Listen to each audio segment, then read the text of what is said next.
nombre de la presidencia de la Asamblea Legislativa Plurinacional, quiero agradecerles por asistir a este conversatorio que va a tratar el tema de laicidad y convicciones religiosas en la política. Porque desde octubre y noviembre del año pasado, y básicamente queremos ver qué es ser laico, qué es el laicismo y dónde está el Estado. Entre nuestros panelistas tenemos a Nelson Gutiérrez Roa, que estudió teología y antropología, es autor de distintas investigaciones y docente invitado en distintos programas formativos en América Latina relacionados con la teología, la filosofía, la antropología de la religión, la historia del cristianismo, el pensamiento crítico, entre otros. Actualmente dirige el Instituto Superior Ecuménico Andino de Teología, INSEAD, en la ciudad de La Paz, Bolivia. También nos acompaña Bernardo Pacheco, que es politólogo, docente en la Universidad Católica Boliviana, y es también parte del podcast que es Disidentes, donde hace análisis político. Y para terminar, nos acompaña también el profesor Felipe Terán, que es autor del libro Historia Colonial del Estado, siglo XX, es docente de teología de la Universidad Pública del Alto. Muy buenas noches a nuestros exponentes y me gustaría que empiece el profesor Nelson Pérez. Quiero decirles a mis exponentes que cada uno tiene 10 minutos. Yo los voy a estar controlando acá mediante cronómetro y los voy a interrumpir cuando se cumpla este tiempo. Es un placer que nos acompañen. Y bueno, Nelson, querido, tienes 10 minutos.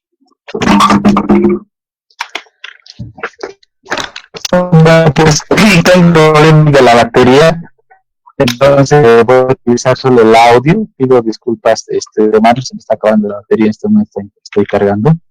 Bueno, al principio quiero agradecer la invitación que ha hecho la presidencia de la Asamblea Legislativa y todo lo que significa este debate muy importante en el tiempo en el que estamos viviendo, que es una pluralidad de voces, esa cuestión que es siempre valorable.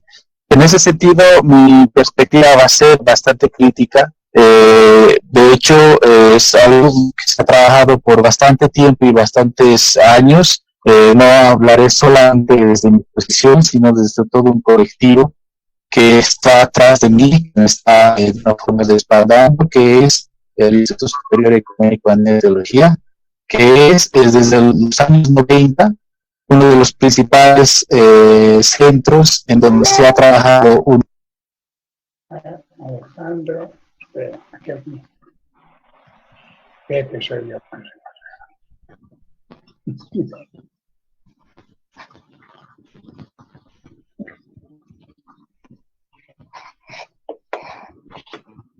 Nelson.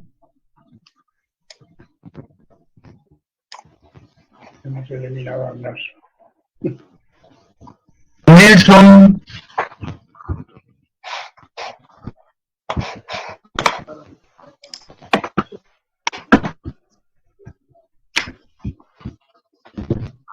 Ha tenido un problema con su internet, Jorge. Vaya.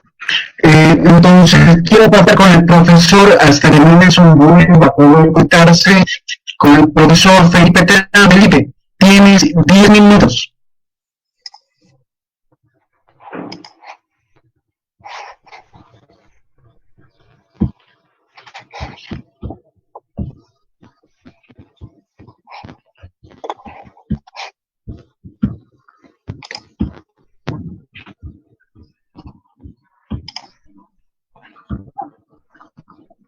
Felipe. Ahora sí. Hola, ahora sí me escuchan. Felipe.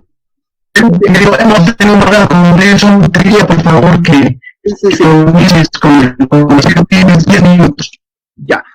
Bueno, agradecerte, Jorge, agradecer a la vicepresidencia por por convocarnos a debatir este tema tan importante del laicismo, especialmente en Bolivia, para tener una idea de que si estamos avanzando en un Estado laico o hacia dónde estamos, y la influencia de la religión en la política, ¿no? Yo quería empezar un poco, digamos, haciendo una rememoranza histórica. ¿De dónde surge esta idea del laicismo, no? ¿O de dónde surge la idea de un Estado laico en el mundo? Y tiene que ver con la crisis de la Iglesia Católica, prácticamente con la Reforma Luterana, ¿no? Que empieza a cuestionar el poder de la Iglesia Católica, que en ese tiempo tenía un poder prácticamente magnánimo y global. Y después, en la Revolución Francesa, ¿no? Es en ese momento donde efectivamente los revolucionarios franceses empiezan a proponer la idea de separar el Estado de la religión, pero principalmente para quitarle el poder que tenía la Iglesia Católica, que era muy fuerte, y pasarle a un gobierno de civiles, ¿no? Entonces el Estado laico en esos momentos empieza a plantear algunas cosas que van a ser determinantes después. Primero, que el Estado no le va a pagar ya los salarios a la Iglesia, no le va a comprar las propiedades, y la Iglesia va a ser tratada como cualquier otro culto, como cualquier otra religión, donde va a tener que comprar sus propiedades, va a tener que pagar sus salarios, va a tener que ganárselas para vivir, y no va a ser dependiente del Estado, y tampoco va a tener una influencia directa política sobre el Estado, ¿no?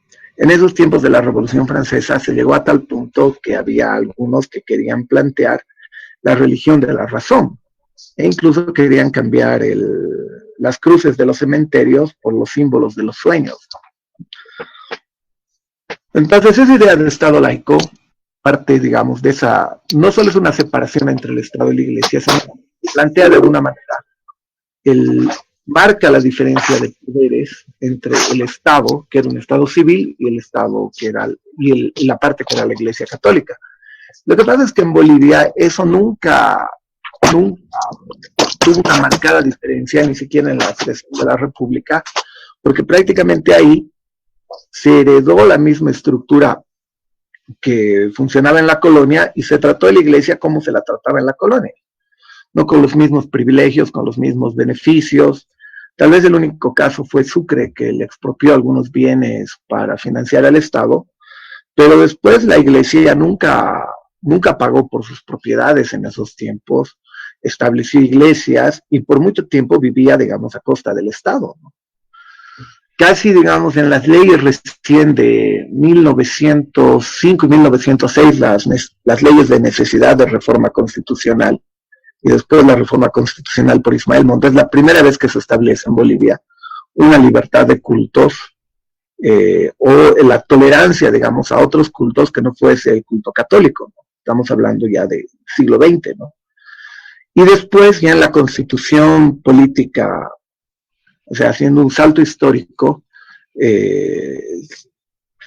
siempre la Iglesia, digamos, ha tenido predominancia, tal vez con tires y aflojes. Uno puede ser el de la Revolución del 52, pero ya después en la Constitución Política del 2009 se establece un Estado laico.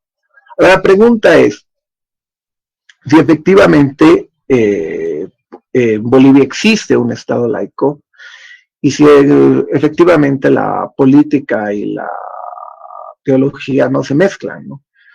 Y obviamente no es tan así, ¿no? Primero porque la Iglesia Católica siempre ha sido política, nunca ha dejado de serlo en la historia global, ¿no? Siempre ha sido política. Lo que pasa es que los discursos a lo largo de la historia de la Iglesia han ido cambiando de alguna manera, ¿no? Porque primero la Iglesia Católica, ¿no?, planteaba en las épocas de la Edad Media, etcétera, se discutía proyectos de vida y proyectos políticos, ¿no?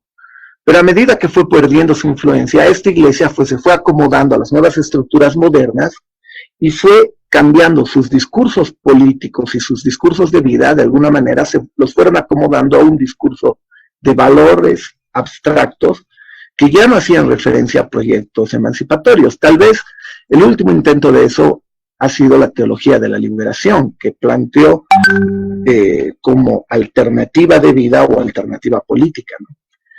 Entonces, después, cuando en Bolivia entra el Estado laico, claro, se espera una separación completa del Estado y la religión, cosa que nunca ha sido así. Primero porque la Iglesia Católica sigue teniendo los privilegios que tenía antes, ¿no? No paga impuestos de muchas de sus propiedades, no diré de todas, de otras paga. Tiene tratos especiales, jurisprudencias especiales, que prácticamente son por usos y costumbres, porque en Bolivia tampoco ha habido nunca un concordato entre Estado boliviano y Vaticano, como vieron en varios lados, ¿no? Entonces, más o menos ese es el contexto donde aparece el laicismo, ¿no? Y ese laicismo no se demuestra ni en los feriados religiosos, porque también está detrás un elemento fáctico, diría yo. La mayoría de la población es cristiana, creyente, y esa población cristiana creyente no porque el Estado sea laico va a dejar de respetar sus feriados, va a dejar de seguir una tradición que ha ido construyendo de alguna manera, ¿no? Entonces, en ese contexto, eso está, digamos, entra en conflicto cuando aparecen por el otro lado las espiritualidades, llamémoslo así, o cosmovisiones de los pueblos andinos amazónicos, ¿no? Que por muchos fundamentalistas del lado de la fe han sido tratadas como diabólicas, pero nunca se ha entendido también el sentido intercultural de ellas, ¿no? Nunca han podido abrirse a un espacio más interreligioso y en cierta medida el escenario político se ha cargado de algunos fundamentalistas que más que, yo diría, establecer un cristianismo o promover valores cristianos, han construido un fundamentalismo en torno a una teología de la prosperidad que prácticamente se ha vuelto, podría yo decirlo así, adoradora del dinero, ¿no? Porque esta teología de la prosperidad, que hoy es la que está dominando, digamos, muchas iglesias, tanto protestantes como católicas, y que de alguna manera está detrás, digamos, de toda esta línea de traer la Biblia al palacio, de todo este movimiento, digamos, que pretende ser el nombre de Dios, pero en realidad no es Dios el que está detrás, ¿no? En realidad, eso en la teología de la prosperidad sería el dinero, porque los de la teología de la prosperidad son los que prácticamente creen que el dinero llega por obra de Dios, ¿no? Reza, reza, reza y vas a ser millonario, ¿no? Entonces, la idea de ir a la iglesia, la idea de alabar a Dios, la idea de tomar una posición cristiana está muy ligada a la idea de beneficio por el dinero, ¿no? Y eso ha aparecido mucho en las iglesias neopentecostales, pero también ha aparecido, está muy fuerte también en su presencia en la Iglesia Católica, que tiene también sus sueños de poder todavía intactos, ¿no? La Iglesia Católica en Bolivia siempre, no la Iglesia, ¿no? Ciertas autoridades de la Iglesia siguen soñando con aquel viejo poder colonial o tener cierta influencia política y también juegan, digamos, en este escenario, ¿no? Pero también de alguna manera no están de alguna manera representando un mensaje cristiano. Yo creo que detrás juega mucho esta idea de la teología de la prosperidad, es decir, de adorar a Dios, del culto a Dios, pero detrás de eso está la inversión del dinero, ¿no? Es decir, es gente que invierte dinero y que reza y reza y reza porque ese dinero se multiplique. Entonces, eso en la teología de la prosperidad aparece muy, muy fuerte y ese tiene que ver mucho con esa ambición del dinero, ¿no? Entonces la iglesia prácticamente en ese contexto juega un rol político, pero ya juega un rol político mediado también por el contexto global de mercado, ¿no? Que aparece también como una vertiente teológica, ¿no? El tiempo es muy corto, ¿no?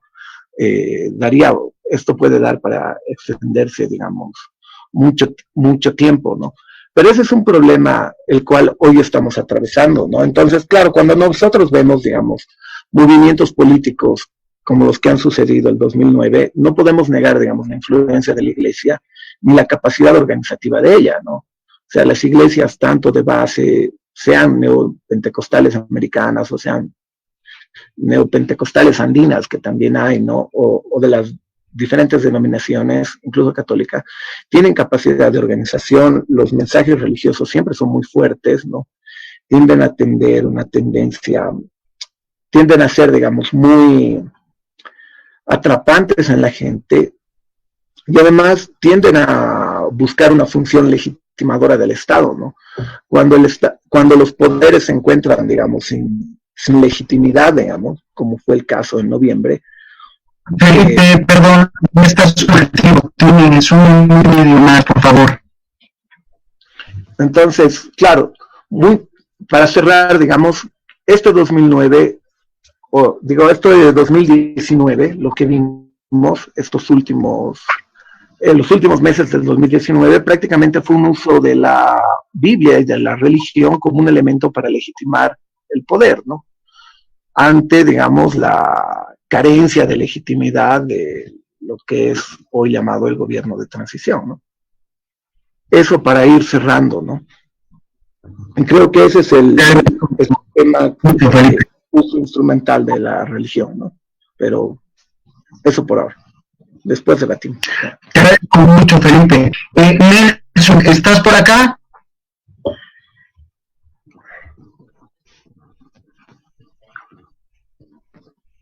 Nelson.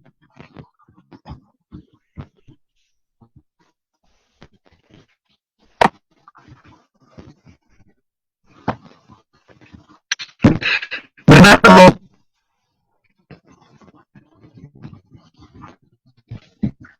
Coco, ¿cómo estás? Bernardo, contigo, ¿cómo ves esto del laicismo, el Estado, qué puede que haya en el futuro? Ok, pero primero aclarar algo yo para tener una honestidad intelectual acá, voy a hablar desde la religión de la que me adscribo, que es el catolicismo, ¿no? Lo cual no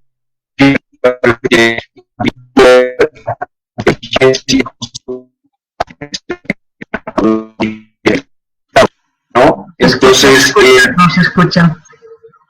Bueno, voy a tratar de elevar un poco la voz.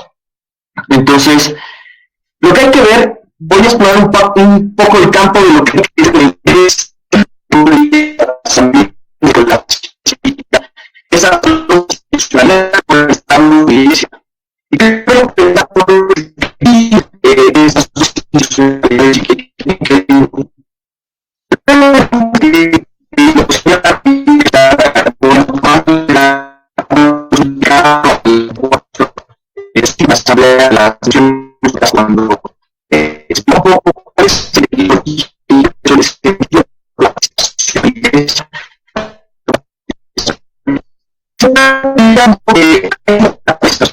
instituciones. Bernardo, no se escucha. O sea, okay. Ahora sí se escucha. Por favor, creo que tenemos un problema con el internet. Ha sonado muy robotizado el último minuto. Vamos a volver a comenzar. Y si es necesario que tengamos que cerrar la imagen del video, no sé si va a ser muy conveniente, pero por favor tienes nuevamente 10 minutos porque se ha cortado absolutamente todo lo que nos has querido decir, hermano. Ok, perfecto. Bueno, volvemos a empezar esperando que haya más estabilidad. Entonces, ahora sí, perfecto, gracias. Bueno, lo que les decía, un poco repitiendo, voy a hablar un poco desde la perspectiva católica, pero tomando la ciencia política para explicar un poco de esta institucionalidad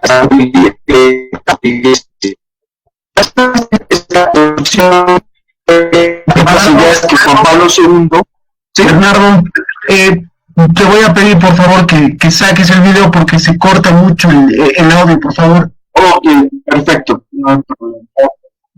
Ahora sí, espero que ahora sí puedan escucharme y podamos tener sí, ok. Bueno, entonces les decía que vamos a ver estas dos institucionalidades, ¿no? Tomando las ideas que Juan Pablo II explicaba en la 34 Asamblea del Mundo.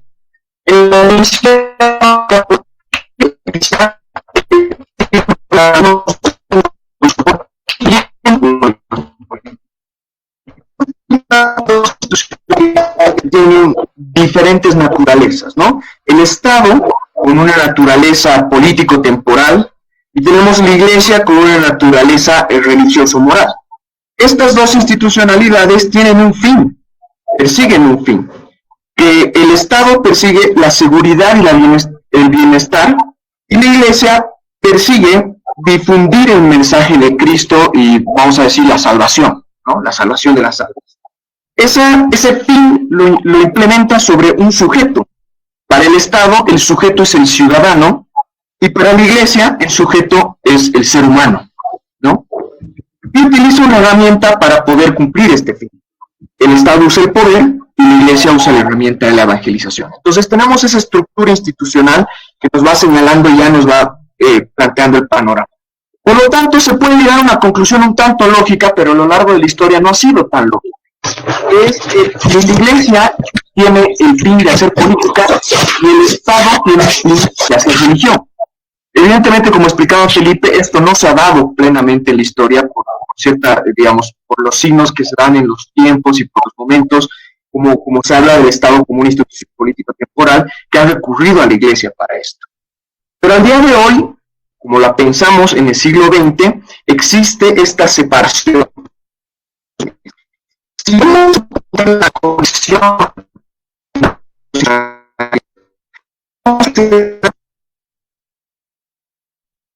esto ya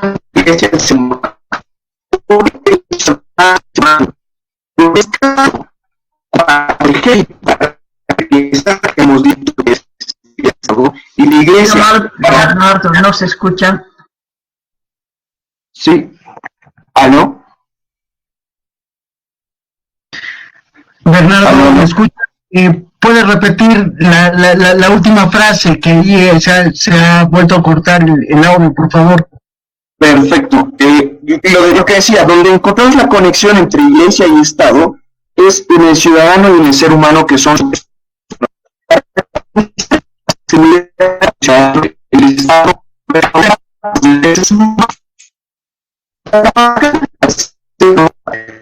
La Iglesia se concentra en el ser humano y en su dignidad. ¿Qué tiene que ver la dignidad con los derechos humanos? La dignidad es el fundamento moral del derecho humano. Entonces, tenemos dos instituciones que se conectan a través de la dignidad del ser humano y del derecho humano. Por lo tanto, tienen un mismo interés en el cual estas dos institucionalidades se van conjugando.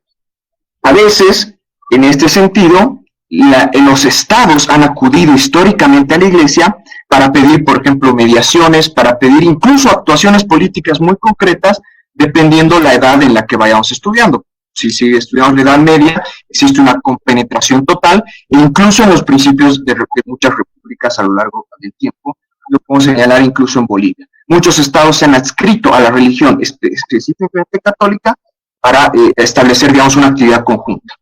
Ahora, los estados hoy en la modernidad, de acuerdo al doctor Alfonso Santiago, optan por tres caminos.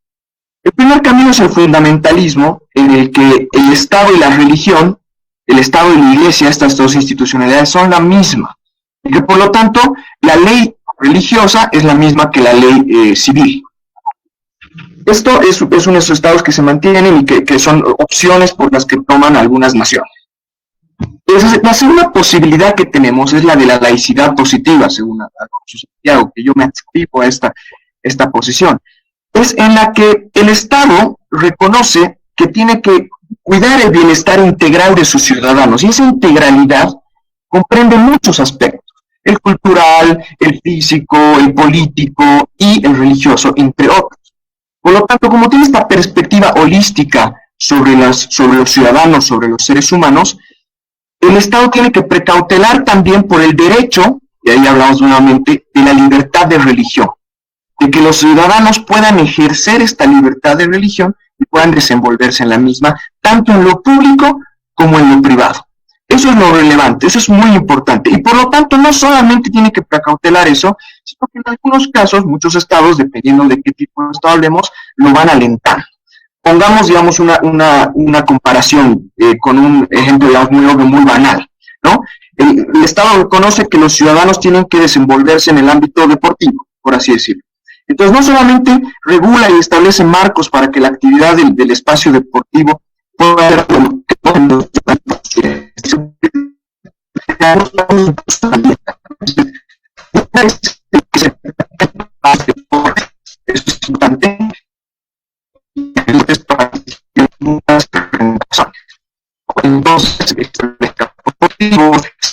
para campos deportivos,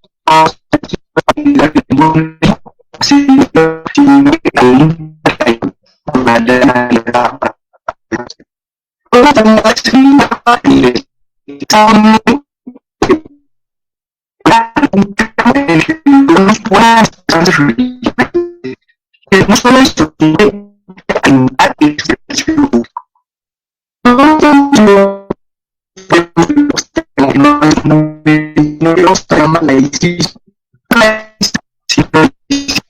es una tendencia en la que los estados pueden arrinconar al ciudadano a hacer su ejercicio religioso únicamente en el ámbito privado, lo cual es muy peligroso y es una tendencia actual que creo yo es importante resaltar y que tenemos que hacer esa observación.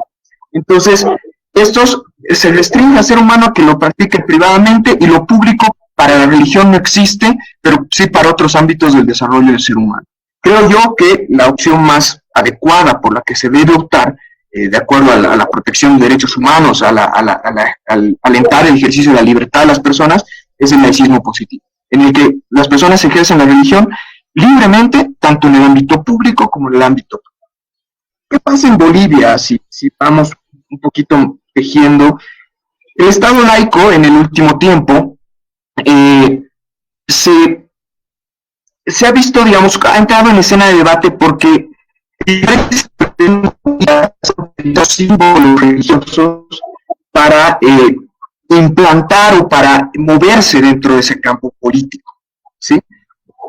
¿Cuál es la dificultad que tenemos ahí? ¿Sí? El Estado boliviano desde el 2009 es un Estado laico y este ha sido uno de los elementos que ha promovido la misma Iglesia Católica, porque la misma Iglesia Católica en su institucionalidad alienta y es una de las mayores defensoras, por ejemplo, de la libertad de religión. Entonces, se ha alimentado eso porque es tanto, digamos, como el deber ser que he explicado que debería darse en ese ámbito, respetar el pluralismo, la libertad de expresión religiosa de todos los ciudadanos, a pesar incluso de tener un Estado que se adscribe en un 76%, por ejemplo, a la religión católica, sino que la religión católica expresa esa conformidad. Pero existen, o han habido en este tiempo, y ese es el conflicto que es ahora, muchas expresiones políticas que utilizan o instrumentalizan símbolos religiosos para lograr un propósito político. Ese es el verdadero problema, porque el problema del símbolo, por ejemplo, ese símbolo tan grande que hemos visto en octubre, noviembre, del ingreso de la Biblia al Palacio de Gobierno, vamos a decir que es una instrumentalización muy fuerte de la religión, pero que por otro lado ha devenido en una recuperación de ciertos símbolos religiosos en el ejercicio estatal, lo cual genera una preocupación porque no se ve claramente cuál es el límite, ¿no? Yo personalmente pienso que el Estado incluye diversos símbolos, como por ejemplo una bandera de representación indígena, o como hemos visto en el último tiempo también la bandera de la representación del Oriente, porque precautela por la unidad del Estado y por la unidad de la ciudadanía dentro del Estado. Por lo tanto, creo que incluir símbolos religiosos que puedan expresar, que lo hacen muchísimos estados, ¿no? Quiere decir, por ejemplo, los Estados Unidos, los Estados Unidos, incluyen una cantidad de símbolos religiosos dentro del ejercicio de las atribuciones del Estado. Creo que no es malo de por sí, porque puede representar ese símbolo de unidad de los ciudadanos y puede aglomerarlos, y así como lo hacen otros símbolos. Pero lo que sí es malo y lo que sí está pasando mucho en Bolivia es que existe una instrumentalización. Quiero citar un artículo que escribía, ¿no? Y que refleja, creo, la problemática que se da hoy entre el Estado laico, partidarios del Estado laico y de un Estado, digamos, más o menos fundamentalista, ¿no? Dice, por una parte, existe una preocupante ola de intolerancia hacia la religión, que proviene de una cultura secularizada occidental, que solo parece admitir como válido el ateísmo, y que se arraiga en un individualismo extremo. Viene a menudo acompañado por costosas y masivas campañas mediáticas y políticas, que por otra parte procuran la alienación de las culturas, buscando homogeneizarlas.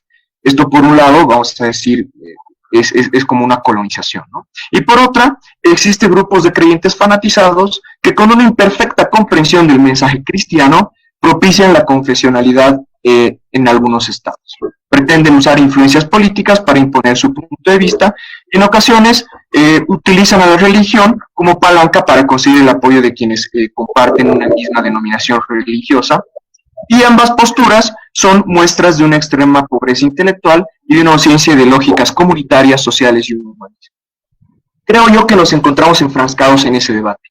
Extremos, posturas extremistas, posturas que pretenden un laicismo, propugnando estas ideas secularizadas, yo diría bastante individualistas y occidentales, y por otro lado, malas comprensiones de la institucionalidad de la Iglesia como propuesta para el mundo, que pretenden jalar a los estados hacia una especie de fundamentalismo mezclando política y religión. Creo que ese es el debate, creo que sobre eso podemos reflexionar, sobre eso se puede hablar bastante. Como decía Felipe, dentro de la realidad boliviana hay muchísimos casos, hay muchísimas cosas que decir. Pero creo que vale la pena recuperar estos conceptos teóricos para entender que al día de hoy podamos apreciar al Estado y la Iglesia como instituciones que son diferentes, pero que tienen un punto de contacto que es la dignidad, el derecho humano, y que en ese sentido, en algunos casos, la Iglesia es invitada por el Estado a tener participaciones políticas. La Iglesia juega en el marco del Estado, porque todas las iglesias juegan en el marco de las normativas que se dan en los Estados-naciones en los que desarrollan sus actividades. Entonces existe y debe existir un respeto de esa institucionalidad para desarrollar una relación virtuosa. Te agradezco mucho, Bernardo. Hemos tenido algún problema seguramente con tu micrófono, porque a momentos se ha perdido parte de tu exposición. Sin embargo, creo que el punto está relativamente... Me quiero disculpar con la gente que nos acompaña, porque incluso hubo por ahí en el chat algo de sabotaje por ahí, pero pido disculpas. Es la primera vez que hacemos un evento de estas características por este medio, y bueno, hay que entender también que el internet que tenemos en el país no es de lo mejor que hay, lamentablemente. Nelson, ¿está por acá? Sí, ¿me escuchan? ¿Ah, sí? Nelson, tienes 10 minutos para responder, por favor. Muy bien. Ojalá que no se corte la conexión, hay que confiar en Dios, ¿no?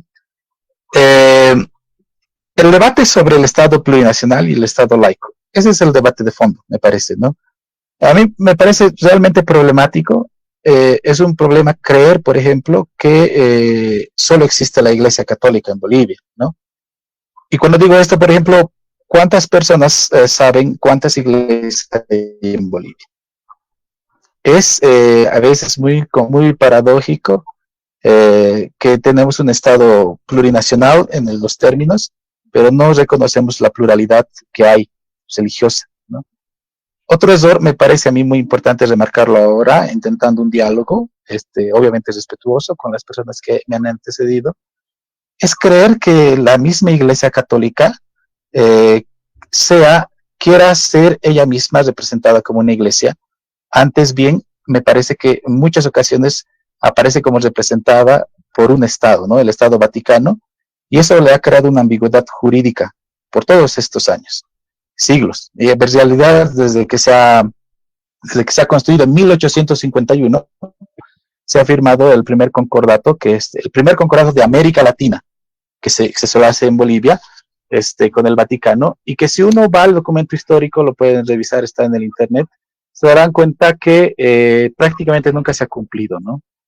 En ese concordato, la Iglesia Católica tenía que respetar la independencia política del Estado, algo que no ha ocurrido porque de hecho habrá un Estado confesional católico.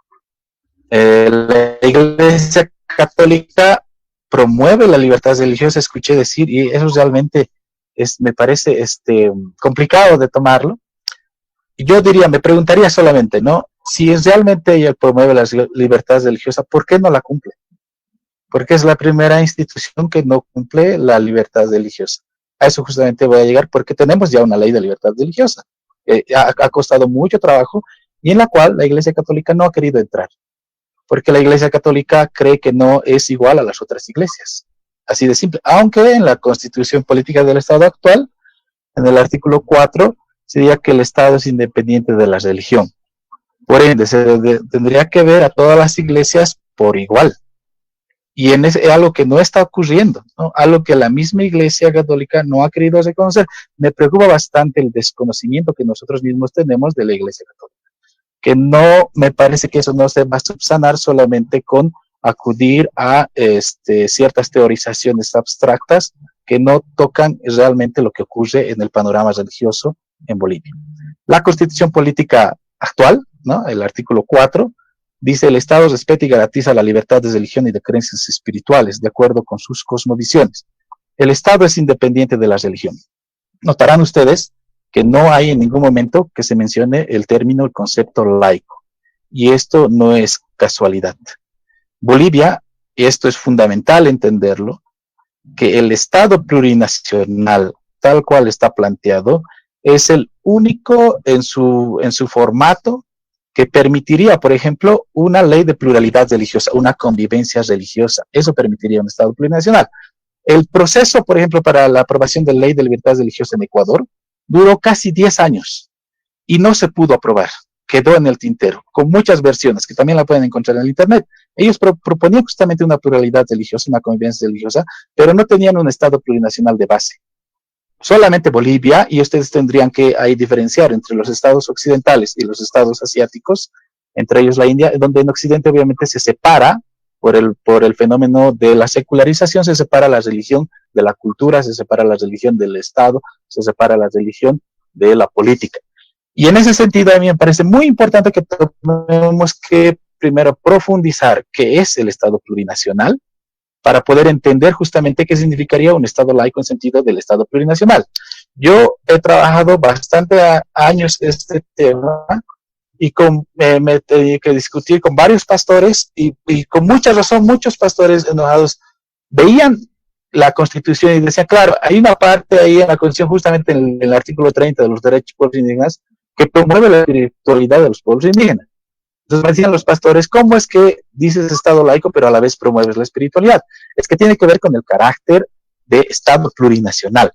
Y con toda esa discusión, desde el año 2009, 2010 en adelante, fíjense, has pasado casi 10 años de discusión, peleas, marchas, etcétera, etcétera, donde obviamente la Iglesia Católica estaba ausente, ya tenemos una ley de libertad religiosa, aprobada el año pasado, en abril, ¿no? En abril del 2019, es la número 1161, la ley de libertad religiosa, y quiero leerles el artículo 2 de esta ley, para que también nos pongamos nosotros a pensar que nos respetamos la ley. Ese me parece el principal problema, ¿no?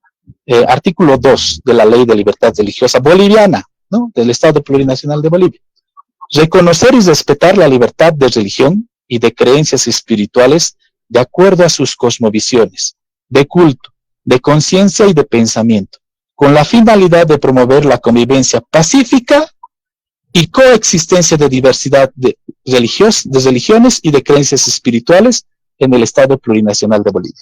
Lo ocurrido en el año pasado, que bien podría ser trabajado por gente como Giorgio Agamben sobre el estado de excepción, o incluso si pensamos en Carl Schmitt, tendríamos que pensar que esto, desde el punto de vista de las religiones, estamos viviendo un estado de excepción. Desde el punto de vista de las religiones, porque no se está respetando en nada la ley y el Estado de Derecho, en el cual obviamente se está planteando aquí que todas las religiones son unas todas por igual. Por ende, no correspondería, por ejemplo, que en el feriado de sea Corpus Christi o Viernes Santo, sea la Iglesia Católica que se monta en los helicópteros del Estado para poder bendecir a las personas. Se respeta obviamente su creencia, pero el Estado está independiente de la religión, algo que no cumple las bases, incluso liberales, tal cual lo planteaba Jürgen Habermas en su debate con Joseph Ratzinger justamente sobre el carácter del Estado, no cumple las propias bases sobre las cuales ella misma plantea. Y lastimosamente, yo creo a veces se peca bastante de desconocimiento, es la Iglesia Católica en la actualidad la más avanzada justamente, pero en el sentido de que si uno revisa la última normativa concordatial que tiene, por ejemplo, Brasil, pues se ha dedicado a respetar las leyes civiles que tienen los estados. Me parece en ese sentido sí estoy de acuerdo, era una línea. Pero en Bolivia, pues simplemente no se respeta. En Bolivia simplemente se ha quedado en una ambigüedad jurídica. Solamente se ha quedado en el tintero la posibilidad de un concordato sumamente necesario, ¿no? Pero fundamentalmente eso nos está creando que seguimos con un desconocimiento de toda la diversidad religiosa, y solamente para hablar del campo cristiano, ¿no? Solamente para hablar del campo cristiano. Hay más de 300 iglesias con personería jurídica en el Estado Plurinacional de Bolivia. El mayor crecimiento es en Santa Cruz. Y obviamente ahorita estamos con hermanos justamente de nuestra institución, metodistas, luteranos, que son, lo decía el teólogo Carbar, ¿no? Tienen el mismo tiempo de la historia de la Iglesia Católica, porque cualquier persona que conozca la historia de la Iglesia Católica va a saber que se ha constituido en la Contrarreforma. Después de que en 1517 Lutero clavara sus 95 tesis en Wittenberg, de todo ese proceso luego que se ha dado, se ha conformado en la Contrarreforma y tiene el mismo tiempo que las iglesias históricas. Y las iglesias últimas, llamemos neopentecostales, yo les diría nacionales, también tienen su historia, que me parece muy importante, que nosotros también tenemos que estudiar, respetar, y como dice la ley, y con esto termino, respetar, promover la convivencia pacífica. Ustedes saquen su conclusión si el año pasado y ahora estamos promoviendo la convivencia pacífica. Pues saquen las conclusiones, ¿no? A mí me parece que totalmente no, pero yo dejo eso a la ronda de preguntas, yo creo que ya se nos viene. Y bueno, yo creo que este es el momento de debatir, es exponer las ideas, y cuando uno expone también se expone a sí mismo. Y yo diría, en ese sentido, pues hay personas que desde el campo cristiano estamos en pro de la convivencia pacífica, de las relaciones interculturales, del diálogo interreligioso, intercultural, y que no por eso dejamos de ser cristianos. Y yo creo que obviamente hay una gran base católica, católicos de base, que tampoco dejan de ser católicos por justamente criticar honestamente a lo que está pasando en este momento con este tema de la laicidad en Bolivia. Gracias. Te agradezco mucho, Nelson, que ha rondado magníficamente los 10 minutos, no hemos tenido mucho problema con el audio de tu participación, y ahora sí, al público en general que tenemos acá, por favor, entramos a la ronda de preguntas. Solamente vamos a hacer 7 preguntas, y bueno, pueden abrir el micrófono y la cámara si quieren, o solamente el micrófono y lanzar la pregunta.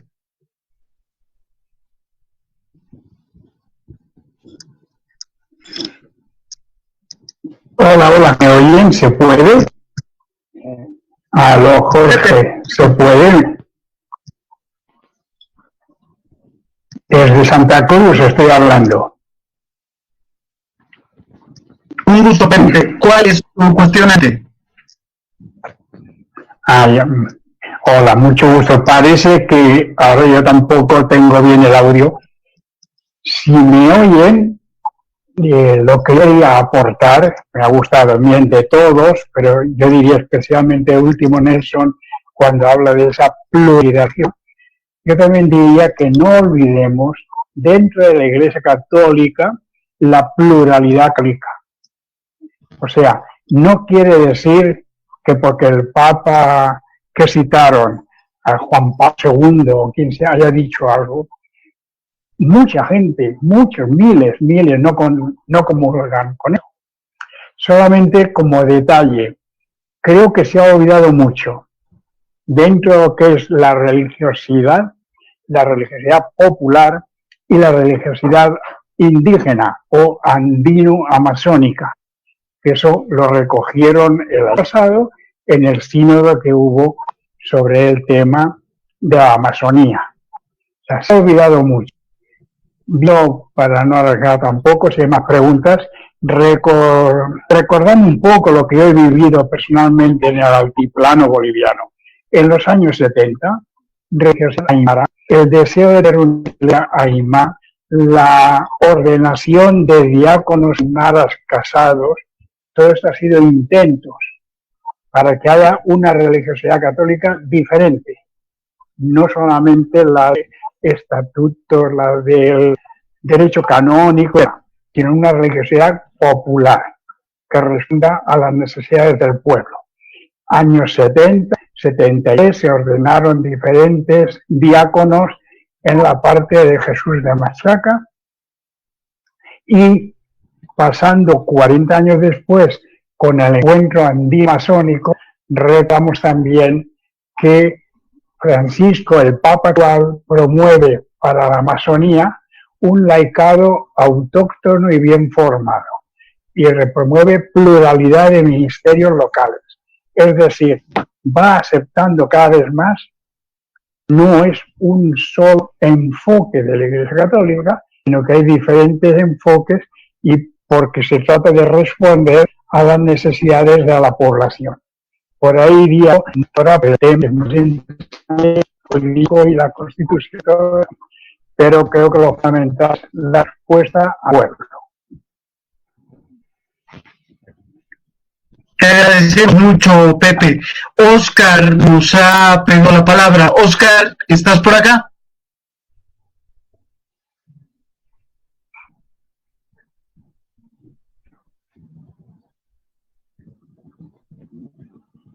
Oscar.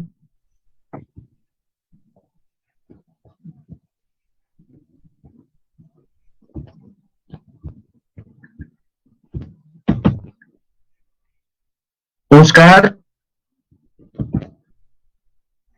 Oscar, estás con tu... no está tu micrófono habilitado. Oscar. Sí.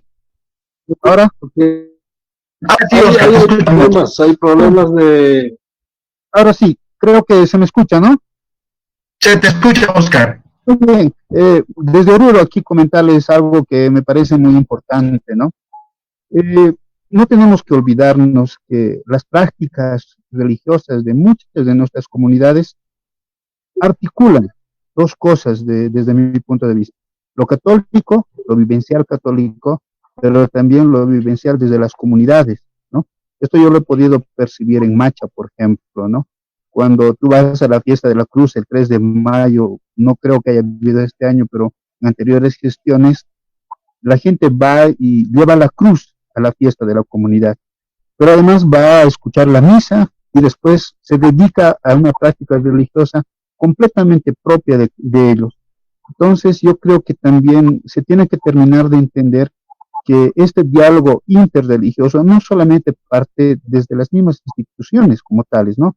El Estado, la Iglesia Católica, los evangelistas, los mormones, sino que además las prácticas que se dan de esta interculturalidad, de esta interreligiosidad, están presentes en la vida cotidiana.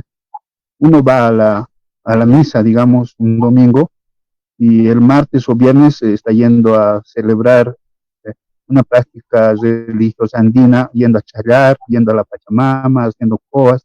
Entonces creo que se tiene que entender de mejor forma todo esto que está pasando en Bolivia y comprender definitivamente que somos un país de fiesta, no solamente del carnaval, no solamente de fiesta de cumpleaños. Nuestro calendario de actividades religiosas es un calendario de actividades estrictamente devocionales, sean católicas o sean de muy pertenecientes a las comunidades. Entonces, creo que también se tiene que pensar desde este lado esto, ¿no? De un Estado laico que permita las prácticas desde las comunidades y desde la interioridad de cada una de las personas manifestadas en comunidad. Gracias, saludos. Se te agradece, Oscar. Danita, mandaste un mensaje. ¿Está ahí, Danita?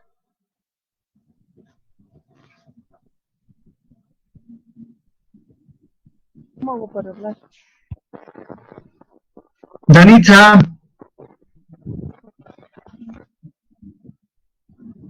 Hola. Danita, mandaste un mensaje. Sí, justamente mandé un mensaje para, simplemente exponer algo que creo que hay una confusión en decir de que siempre la Iglesia Católica ha querido estar imponiéndose, y hemos visto en el anterior gobierno que no ha sido así. Yo creo que cada gobierno, de acuerdo a la tendencia religiosa que tenga, siempre va a recurrir a su religión. En el anterior gobierno hemos visto que las ceremonias cosmoandinas han estado siempre presentes y se han utilizado siempre recursos del Estado para las celebraciones en Tiwanaku, etcétera, etcétera, porque el gobierno era de esa línea.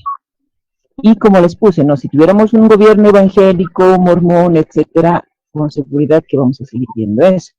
Entonces, lo principal creo que es separar lo que es un gobierno a lo que es un Estado. Y posteriormente lo que es el gobierno y la religión. Mientras sigamos mezclando estas tres cosas, vamos a seguir tropezando con lo que vivimos cada día, ¿no? El gobierno de turno, sea quien sea, piensa que es dueño total y absoluto, absolutamente de todo, ¿no? Dispone de todo, mezcla las cosas y hace y deshace. Y lamentablemente el Estado, por eso que nosotros no podemos surgir, porque estamos pendientes de lo que dirá el nuevo dueño. Yo creo que ese es un punto de partida básico para separar gobierno-Estado, gobierno-religión, y no querer siempre atacar a una sola religión, que es la católica, como una dominante de siempre. No es así, hemos visto que no ha sido así, 14 años que no hemos estado en eso, más bien la Iglesia Católica ha sido muy repudiada por el anterior gobierno, y más bien se ha impuesto una religión cosmoandina, ¿no? Entonces, yo creo que hay que también un poquito recordar lo que fue los últimos 14 años y proyectarnos a que de aquí en adelante, gobierno que haya, bueno, pueda identificar y separar lo que es Estado, para luego, obviamente, actuar dentro de los paradigmas que un Estado debería promoverse, ¿no? Separando religión y separando el Estado. Gracias. Te agradezco mucho, Doritza. De nuestros invitados, que tenemos como 45, Marco Antonio, ¿estás ahí, Marco Antonio Cabrera? Sí, estoy acá. Buenas noches. Danos tu consulta, por favor. Sí, era una consulta, ¿no? Esto porque, ya que hablábamos de la o sea, de lo pluri que somos en cuanto no solamente a lo cultural, sino a lo nivel de la religiosidad, ¿cómo podemos fortalecer nuestra religiosidad sin llegar a agredir al otro, sino llegar a complementarnos? Esa era mi consulta, ¿no? A los que están presentes, y así tener una especie de guía, ¿no? O una especie de consejo para que también dentro de nuestro círculo podamos también fortalecernos. Muchas gracias, Jorge. No, de nada, Marco Antonio. Pues yo creo, aparte de no ser un comentario de primera pregunta, Bernardo, Nelson, Felipe, si pudiéramos responder, por favor. Jorge Roberto. Hola, hola. Hola, sí.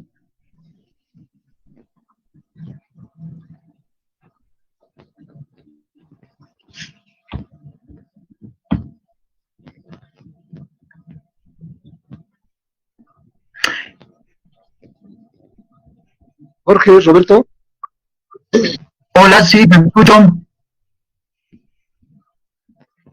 Buenas noches. Humberto Pérez, Isea.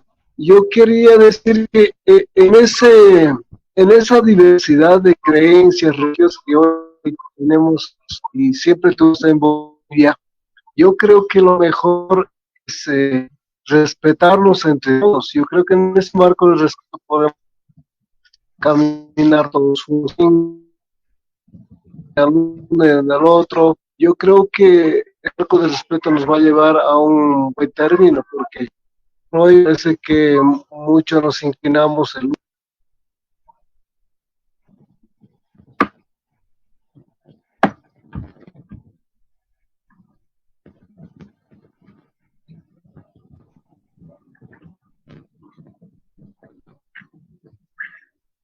Se nos fue lamentablemente. Bernardo, ¿cómo responderíamos la pregunta de Marco Antonio?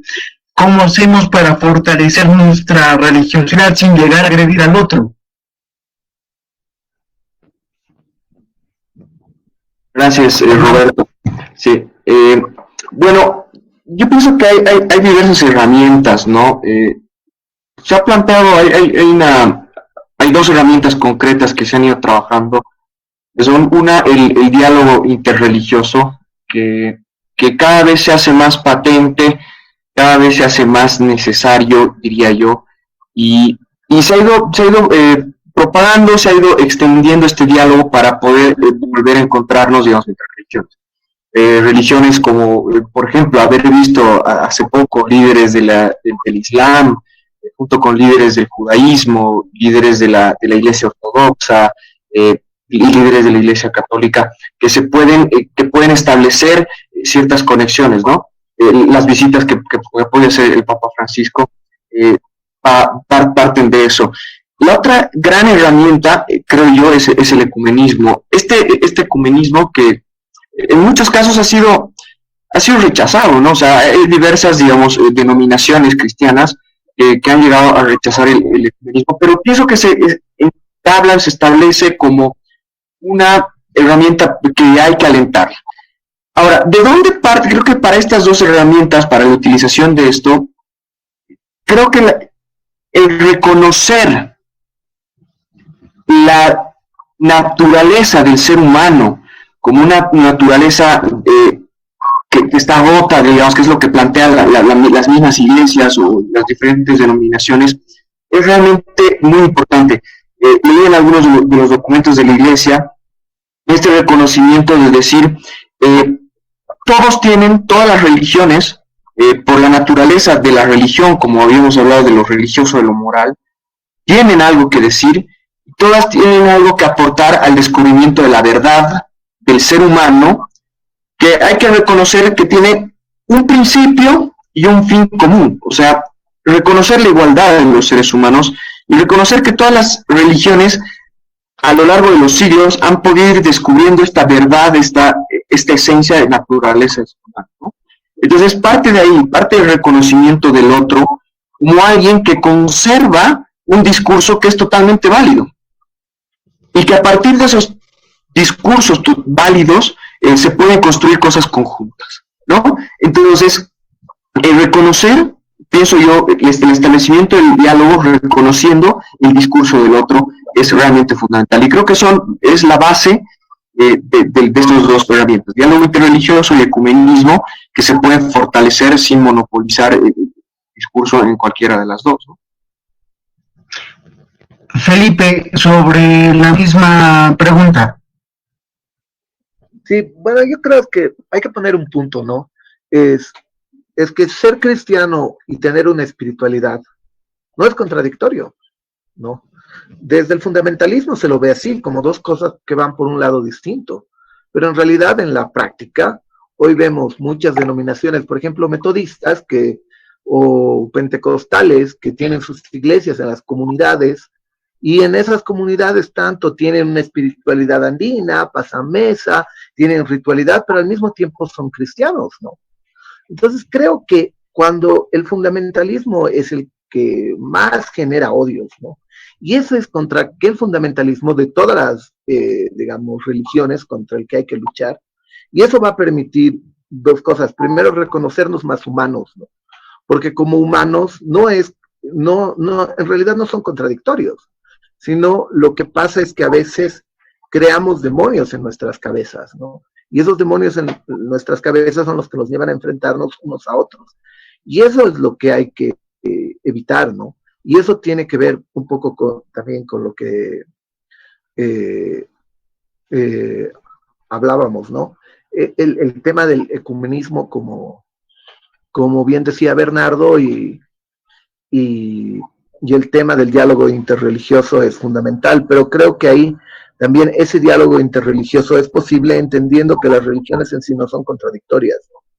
y que uno puede transitar distintos caminos, porque en realidad uno nunca abandona una vida mística o nunca abandona la fe, ¿no? De alguna manera. Entonces ahí es donde se pueden abrir caminos de diálogo, ¿no? Y si entendemos que esa relación no es contradictoria para un sujeto, entonces podemos empezar, digamos, a construir un camino que nos lleve de alguna manera a evitar estos odios violentos, ¿no? Y creo que eso es es importante, ¿no? Porque no es solo una cuestión de respeto, es decir, no tiene por qué ser contradictorio uno con la otra, y eso tiene que ver con una apertura más allá en nuestra comprensión teológica, ¿no? De que no estamos hablando simplemente de mi fe como la última verdad y el último camino, sino estamos hablando de una fe que es una guía en el camino de la vida también, ¿no? Gracias, Felipe. Nelson. Muy bien y muchas gracias. Hubo una pregunta también en el texto que está vinculando un poco a mi respuesta. Primero, aclarar, ¿no? No es un tema político, en principio. Esto no es un tema político en sí mismo. Es un tema de estructura de Estado. Veo muy peligroso y contraproducente que la política pueda ser la guía de una iglesia. Eso es muy peligroso. Es peligroso para cualquier Estado también, porque da paso a un manejo maniqueo, un manejo oficista o de oposición. Y eso no es correcto. Yo me refiero de la relación pública principalmente. Ese es el problema. Si nos dejamos llevar por acciones políticas, solo vendrá el caos. Ese es el problema que creo que tenemos que saber nosotros madurar en este tiempo. Pero no se trata por esto de hablar de los 14 años. Y si es que, digamos, tuviéramos que hablar, o sea, no sé qué gobierno ha hecho la gestión para que venga el Papa Francisco, ¿no? A Bolivia. Pues,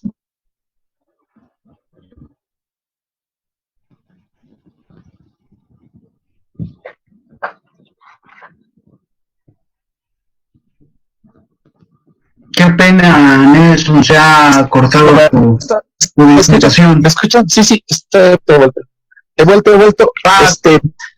Sí, no, les decía, miren que en la primera iglesia, vean el dato, el 2009 se promulga la Constitución Política y la primera iglesia que hace el convenio con el Estado plurinacional es la Iglesia Católica.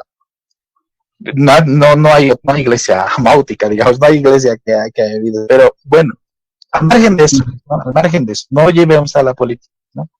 Si tenemos que hablar de los 200 años que vamos a cumplir del país. Ese es el punto, ¿no? Hacia dónde vamos a ir con un Estado que queremos llamar laico en principio, ¿no? Y en eso es muy importante diferenciar las políticas y las...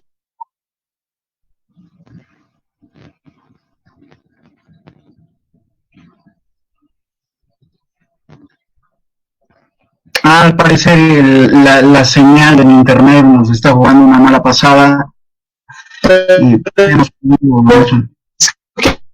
Perdón, Jorge, sí, yo les decía que hay que respetar la eclesialidad interna. Cada iglesia es un mundo, tiene su propia eclesiología, eso es fundamental entender. Y solamente a la pregunta, ¿cómo fortalecemos nuestra espiritualidad sin agredir al otro? Bueno, primero, no se puede respetar al otro sin no conocerlo. Tienes que reconocer su existencia. O sea, reconocer que existe y es válido su existencia, aunque no estés de acuerdo con su creencia. Pero no se trata de algo simplón, ¿no? Desde una cosa muy fácil. No se trata de una buena intención. Y vamos a volverlo más teológico en este momento. De buenas intenciones está empedrado el camino al infierno, ¿no? Y si lo vamos a volver teológico, a mí me parece fundamentalmente poner delante la mejilla, ¿no? Para que nos golpeen. Eso es fundamental. Lo tenemos que ponerla y decir, miren, esto está mal, esto es...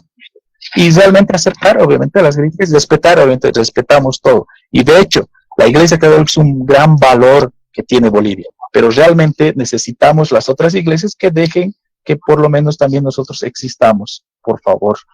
Más o menos así tendríamos que empezar el diálogo. Gracias, entonces, Jorge, y perdón por No, hay una pregunta que vamos a tomarla como la última, que me parece muy interesante, la hace Jorge Rodríguez, y que menciona, ¿será que no se puede hacer política sin instrumentalizar la religión?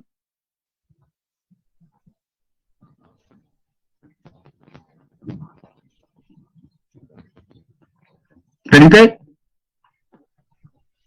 Esa es una buena pregunta, ¿no? Porque habla del ejercicio de la política. Y en realidad sí, no, digamos, sí hay Bueno, ha habido políticos que no necesariamente han instrumentalizado la religión, ¿no? Pero hay otros que efectivamente sí lo hicieron, ¿no? O sea, siempre ese es un riesgo, ¿no? En la instrumentalización de la religión en la política, y eso es grave, ¿no? Es grave primero para la religión, porque la religión empieza a perder sentido, ¿no? Es parte porque, digamos, también ha surgido mucho ateísmo y muchas cosas, porque de alguna manera esa instrumentalidad o el uso instrumental de la religión ha generado que los disconformes vayan por un camino más ateo, ¿no? Y eso tiene que ver también con eso, ¿no? Entonces, claro que se puede hacer política sin instrumentar la religión, ¿no? Pero depende, digamos, qué político y quién, ¿no? Pero en otro sentido también la política no es ajena a la religión. O sea, ¿por qué? Porque la política quiere ser independiente a la religión, pero no lo es. Porque la política también presupone una mística, presupone una espiritualidad, presupone cosmovisiones, presupone creencias, ¿no? Y esas creencias que se presuponen también están detrás, digamos, del sujeto político que quiere hacer política, ¿no? Uno no es político simplemente como decir voy a hacer política y voy a pensar exclusivamente racionalmente en un cálculo medio fin de cómo ganar una elección. Uno es político y también cree, ¿no? Los políticos también se encomiendan, ¿no?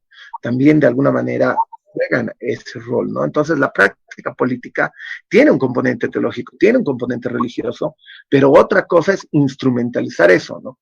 Entonces, quien instrumentaliza eso realmente es un campo muy, muy peligroso y se puede ver en los estados más fundamentalistas de ello, ¿no? Te agradezco, Felipe. Me gustaría que participe, por favor. Tenemos aquí una participación por escrito muy interesante del Consejo Boliviano de Laicos.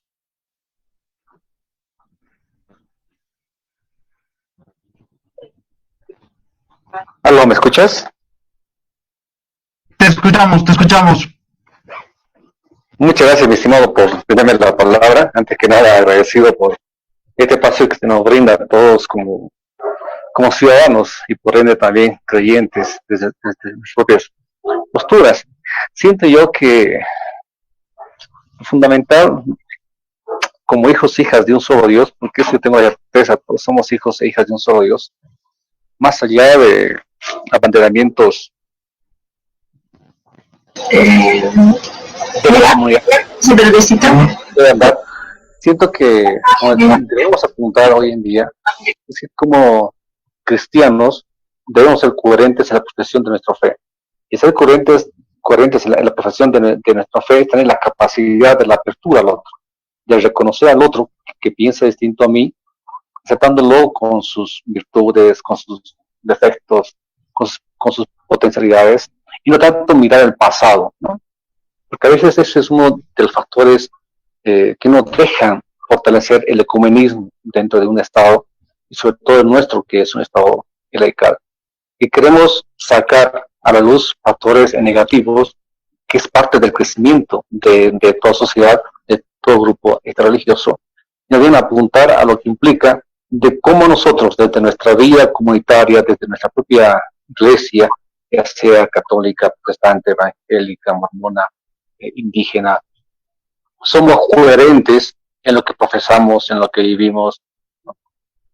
Y cuando sale esta pregunta de que si la política es inherente dentro de la vida, de la profesión de fe, la es, porque nosotros como creyentes somos, todos somos ciudadanos, y por nuestra naturaleza de ser ciudadanos, en este caso en nuestro país, vamos a hacer política, y vamos a pensar también en política, y vamos a pensar en economía, y vamos a pensar en la familia, y vamos a poner también nuestra fe, nuestra confianza en este Dios que acompaña en nuestro caminar, en nuestra vida. Yo siento que es fundamental en lo personal, y también puedo hablar a nombre del Consejo Boliviano de Laicos, que la presencia de agentes, de personas coherentes, ¿no? Hablo de una coherencia moral y ética dentro de un gobierno, puede marcar la diferencia a lo que hoy en día es todos estos actos de corrupción que no se han vivido estos últimos 14 años, sino que hemos vivido desde que se ha fundado nuestra república. Pero ahí está ¿cómo les puedo decir?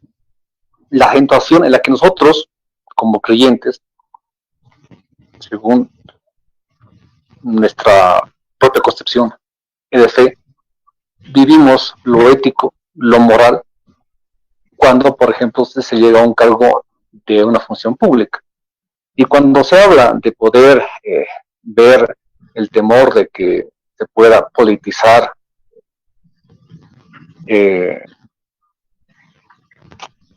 esta ambigüedad entre fe y política, el miedo está en el hecho de que es cierto, hay partidos políticos, y los hay, sabemos quiénes son hoy en día, que quieren abanderarse de la fe para poder conseguir adeptos, no por una opción de fe, de que ellos marcan su vida, sino por una opción de votos.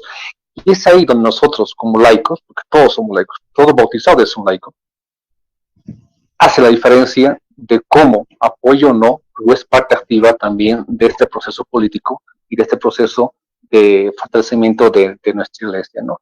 Son cosas que no podemos separar. Y para ir terminando, yo parto que es cierto, es muy importante vivir en un estado ecuménico, aceptándonos de la forma que somos, y hacer teología y hacer filosofía y hacer política nunca van a estar fuera dentro de lo que es la esencia de nuestra fe, porque fe y razón son herramientas fundamentales para fortalecer lo que nosotros creemos y expresamos en nuestra vida. Y a ti, mi estimado, muchas gracias por la palabra. No, de nada, creo que nos hemos extendido más de lo que pensábamos al principio, pero me gusta que haya habido las participaciones, más allá de, quiero agradecer a mis exponentes, Bernardo Pacheco, Nelson Gutiérrez y Felipe Terán, a los participantes como Pepe, por ejemplo, que me parece algo muy interesante, que debe tener por ahí algunas cosas que aún no las ha compartido, pero me gustaría llevar adelante más de este tipo de conversatorios, e incluso si es que existiera la posibilidad, ver algún tema bastante interesante que creo que va a ser interesante para todos, ¿no? Hay un texto de Humberto Eco que se llama ¿En qué creen los que no creen?, que es bastante divertido y nos da muchas formas en qué pensar sobre Dios y demás. Que hemos tocado bastante el tema de la necesidad dentro de lo que es el Estado boliviano, las concepciones que hay de esta, y bueno, a nombre de la presidencia de la Asamblea Legislativa Nacional, agradecerles por haber participado, agradecer a mis expositores, y ojalá muy pronto estemos con una nueva entrega de un nuevo conversatorio sobre algún otro tema. Claro que dejo ahí sobre la mesa ver el tema de Humberto Eco y su texto que es ¿En qué creen los que no creen? Y bueno, es un texto bastante interesante, no sé si lo deben conocer a Antonio Escocado.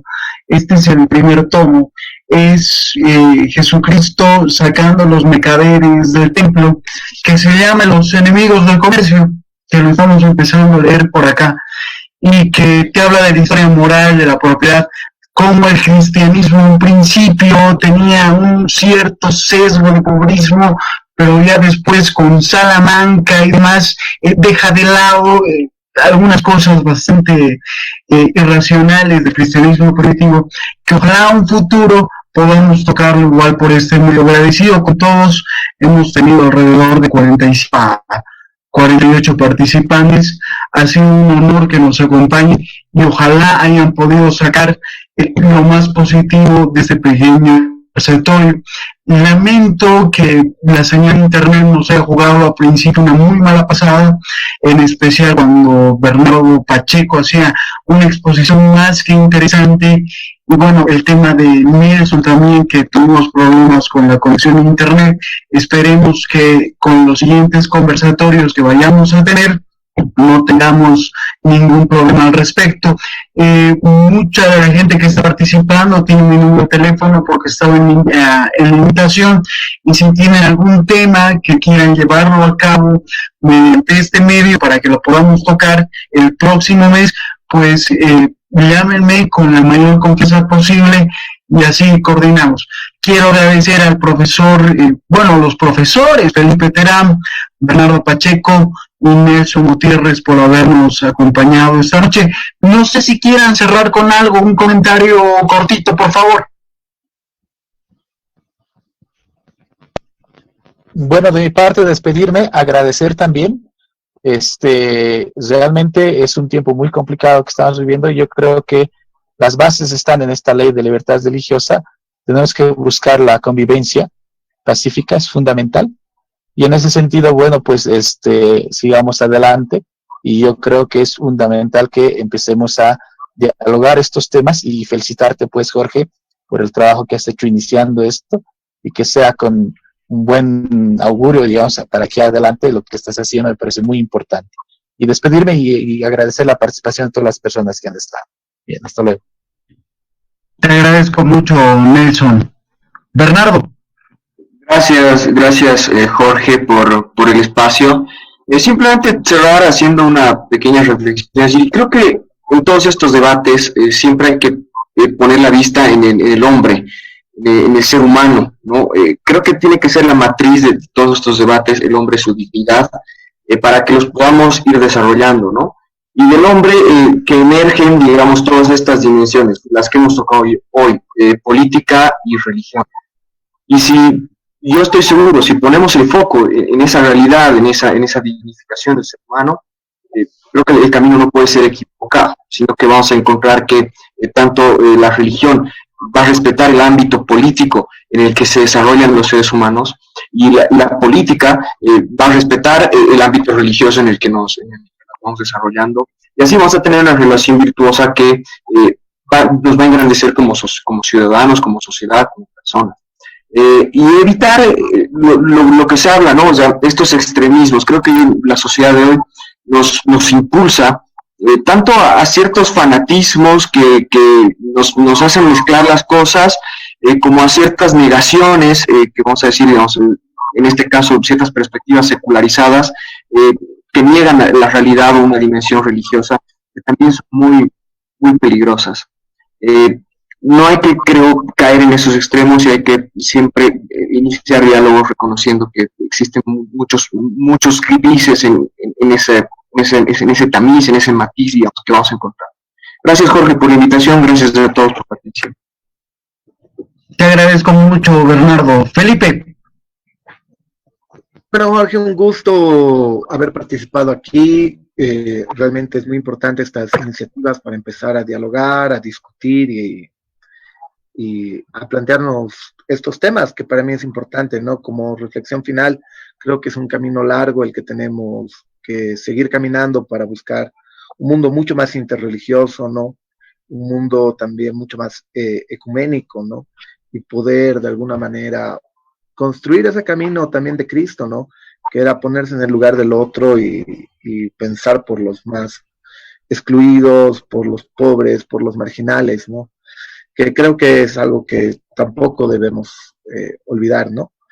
Entonces, gracias, Jorge, y un saludo a todos los que participaron en este seminario. Muchas gracias. Buenas noches, Felipe. A todos los que están haciendo consultas en este momento, les paso mi número de teléfono, 773-40-936. Escríbanme y vamos a crear un grupo donde vamos a estar compartiendo las invitaciones de los próximos eventos. Había una pregunta por ahí, si no me equivoco, de Humberto, que mencionaba si es que este evento está grabado. Lo puedes encontrar en la página de Facebook de La Migraña. Se está haciendo la transmisión en vivo en este momento y se va a quedar ahí. Y también lo voy a subir, claro que sí, a mi cuenta de YouTube personal. Y la voy a compartir por Facebook también. Y si escribí por WhatsApp, por WhatsApp, les voy a compartir también en links, invitaciones de próximos eventos. Ha sido un placer que nos acompañen esta noche y bueno, tengan muy buen descanso, tenga un mes lleno de alegrías y que podamos vencer este periodo el cual estamos viviendo todos, pero que el debate sea amplio y abierto, que es una de las características de la asamblea, y que queremos llevar esto a cabo bajo la actuación de la presencia de la Asamblea Legislativa Plurinacional. Muy buenas noches a todos y gracias por acompañarnos. Bueno, gracias. Hasta la próxima. Muchas gracias. Hasta la próxima. Hasta luego. Buenas noches. Muchas gracias. Buenas noches. Muchas gracias. Buenas noches.